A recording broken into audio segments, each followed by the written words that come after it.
Como les estaba diciendo, una de las primeras actividades que se hizo con la sangre fueron las sangrías terapéuticas. Hipócrates las usó, también las usó Galeno, ¿sí? Que se dio cuenta que no había que exagerar con el tema de las sangrías, y donde se usó en forma indiscriminada fue durante el Renacimiento. Se utilizaron las sangrías, sobre todo en las personas que estaban infectadas, lo cual no hacía más que agravar el cuadro de la persona.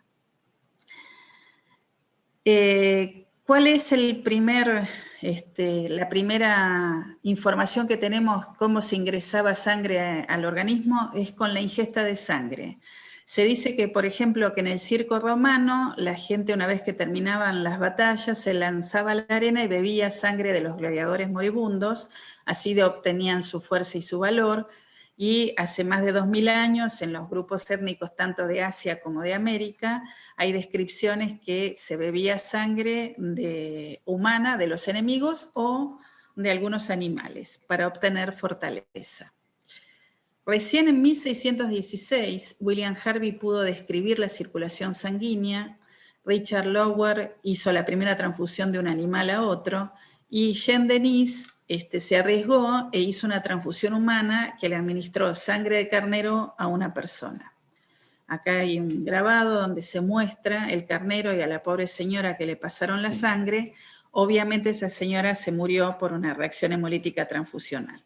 Entonces llegaron a la conclusión que no se puede transfundir sangre de cordero, de cualquier animal, a las personas. Entonces se decidió, espérame un cachito, que es muy sensible mi mouse, se decidió empezar a hacer las transfusiones de humano a humano. Hasta la aparición de Carla Steiner, que fue la persona que se dio cuenta de la existencia de los grupos sanguíneos. La Steiner en 1901 describió recién el sistema ABO, porque en las transfusiones de humano a humano se veían reacciones hemolíticas que muchas veces fallecía el paciente. Hasta 1940 tampoco el mismo Landsteiner pudo descubrir el sistema RH. RH positivo o RH negativo, que está determinada por la presencia de un antígeno que se llama antígeno D.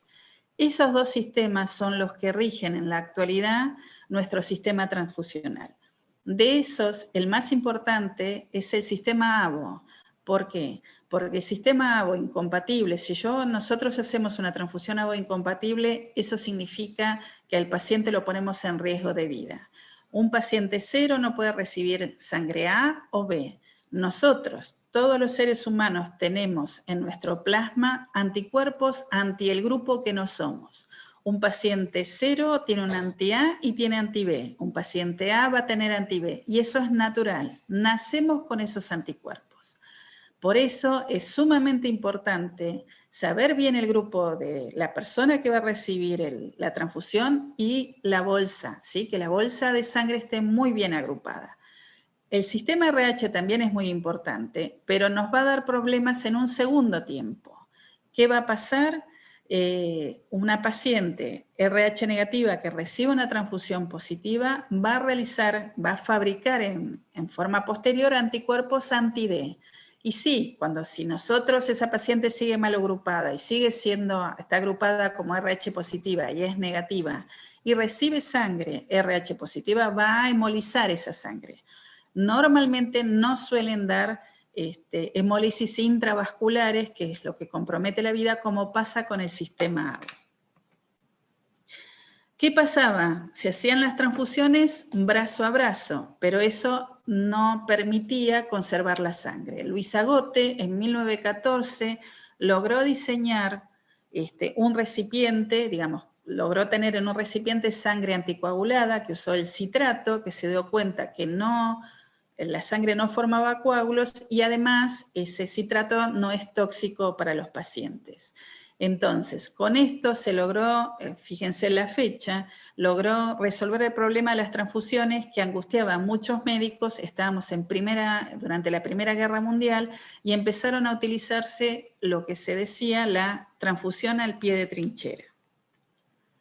Antes, como vemos acá, se hacía la transfusión brazo a brazo, ¿sí? Después empezó a utilizarse el anticoagulante, extraía sangre del donante, se la anticoagulaba y después se la inyectaba al paciente. Baxter, más o menos para la misma época, creó lo que se llama la botella para la extracción y para la transfusión de sangre. Logró lo ideal, que es tener en un mismo recipiente donde se obtenía la sangre. Este frasco era con un vacío, se le sacaba al donante. Los donantes solían desmayarse con mucha frecuencia, imagínense a la velocidad que salía la sangre por ser esto al vacío. Esto ya tenía el citrato y lograba uno conservar la sangre en recipiente. Fíjense acá, esta es una valija que se usaba durante la Segunda Guerra Mundial para la transfusión a pie de trinchera, que se usaban botellas de una gaseosa, una botella de Coca-Cola, donde se tenía la sangre ya lista para ir a transfundir al pie de trinchera en la primera línea de la batalla. Acá vemos, ¿sí?, un soldado recibiendo una transfusión, ¿sí?, en la batalla, en la primera línea. Esto es en un hospital de campaña, transfundiendo a un soldado, la enfermera, con el frasco que les describí recién. Este es un poquito más moderno, también al pie de trinchera, con una bolsa de sangre. El frasco se dejó de utilizar hace varios años ya, hace más de 40 años, y se empezaron a usar las bolsas de sangre. Las bolsas de sangre en la actualidad utilizamos la bolsa de sangre simple. Esta bolsa de sangre tiene el citrato, como yo ya les describí, y se vio que agregando otras sustancias como la adenina, la dextrosa y el fosfato, uno prolonga la vida media de los glóbulos rojos. De acuerdo a la cantidad de bolsas satélites que tenga esta unidad inicial, esta es la unidad que se hace la extracción. Las otras bolsas permanecen vacías hasta que se fabrican los hemocomponentes. Esta bolsa puede tener 1, 2 o 3 bolsas satélites. Se dice bolsa doble, bolsa triple o bolsa cuádruple. La extracción es siempre la misma, 500 mililitros, y permite conservar, por ejemplo, la unidad de glóbulos rojos, todos estos aditamentos que yo les expliqué, 35 días en la heladera. Nosotros le sacamos un día al donante y esa bolsa va a estar disponible durante 35 días donde se conserva la vida media de los glóbulos rojos. ¿Cómo donamos sangre? Donamos sangre de dos maneras. A través de las bolsas, como yo les expliqué, con la bolsa de sangre, donde yo voy a obtener por cada donación una unidad de cada componente que logre sacar de esa bolsa. Una unidad de glóbulos rojos, una unidad de plasma, una unidad de plaquetas y una unidad de crioprecipitados. Por cada donante se obtiene un hemocomponente. O puedo hacerlo a través del sistema de aféresis, donde conecto al donante a una máquina a través de un kit estéril y voy a quedarme con el componente que necesito. Nosotros en el hospital la aféresis mayormente, en el 90% de los casos, la utilizamos para obtener plaquetas. Yo para obtener 10 unidades de plaquetas voy a necesitar 10 donantes. Con el sistema de aféresis puedo obtener el equivalente a 10 unidades de plaquetas. La aféresis, entonces, es un procedimiento automatizado que involucra la extracción de la sangre total, la colección del componente específico y el retorno del resto de los componentes que no necesito. Yo al donante, ¿qué le devuelvo? Me quedé con las plaquetas y devuelvo el plasma y los glóbulos rojos. ¿Esto qué permite? Un donante de aféresis puede donar cada 48 horas. Un donante de sangre total a través de las bolsas que yo le mostré, si es hombre puede donar cada 60 días y si es mujer cada 3 meses. Según el tipo de aféresis que hagamos, podemos hacer plaquetoaféresis, plasmaaféresis de cada uno de los elementos, ¿sí?, de la sangre. En el hospital se hace la plaquetoaféresis y el último año hicimos plasmaaféresis cuando obteníamos plasma de enfermos convalecientes COVID-19. En ese plasma teníamos los anticuerpos anti-COVID y fueron transfundidos a aquellos pacientes enfermos de COVID-19 que tenían altas chances de complicarse con la enfermedad. La otra cosa muy importante que se usa la aféresis es en la recolección de las células madre o stem cell para los autotrasplantes de médula ósea o en los alotrasplantes. Esto no lo hacemos nosotros en Bahía Blanca, se hace normalmente en Buenos Aires o en La Plata. Muy bien, tenemos la bolsa de sangre, ¿sí? La unidad de bolsa inicial. Y de esta bolsa, dependiendo si tenga 1, 2 o 3 bolsas satélites, ¿qué voy a obtener? El concentrado de glóbulos rojos, el concentrado de Matías, el concentrado eritrocitario, o la unidad de glóbulos rojos, como tiene todos esos nombres. Obtenemos también el plasma, ¿sí? Fresco congelado, el concentrado de plaquetas y el crioprecipitado. Todo esto que yo les describí se hace por medio mecánico. Tenemos una centrífuga de bolsas donde colocamos la bolsa entera con sus bolsas satélites y por gradiente de centrifugación voy a obtener estos distintos hemocomponentes. Si nosotros transfundimos concentrado de eritrocitario, plaquetas, crioprecipitado, plasma fresco, pero siempre tenemos un plasma excedente, un plasma que no vamos a transfundir. Ese plasma, como yo les dije, se puede guardar hasta 18 meses a menos 18 grados en el freezer. El concentrado de glóbulos rojos, como les dije antes, 35 días. El concentrado de plaquetas vive 5 días en agitación constante a temperatura ambiente. Y el crioprecipitado también se congela y tiene una duración de 18 meses. Todo el plasma excedente que yo no voy a transfundir lo mandamos a la Universidad de Córdoba, a la planta de hemoderivados, donde a través de mecanismos químicos y físicos van a obtener hemoderivados. ¿Cuáles son? La albúmina que ustedes utilizan, la inmunoglobulina y los concentrados de factores de coagulación, el factor 8, el factor 9 y el protonplex que les mencionó Martín. Vayamos ahora a la terapia transfusional. ¿Qué es lo que buscamos con la terapia transfusional?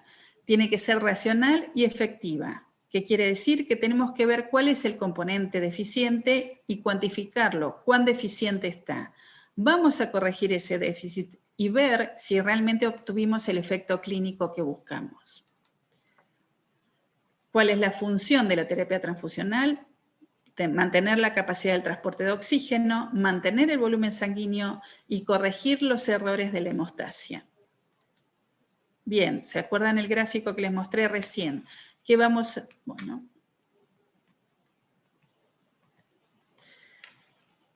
a ver ahora? Bueno, el concentrado eritrocitario. Está nerviosa la computadora. El concentrado eritrocitario, acuérdense que era el que sacábamos el plasma de la sangre total, y tenemos el concentrado eritrocitario que tiene un volumen de 200-250 mililitros, restaura el transporte de oxígeno y obviamente es el componente de elección en anemias crónicas y en anemias agudas normovolémicas.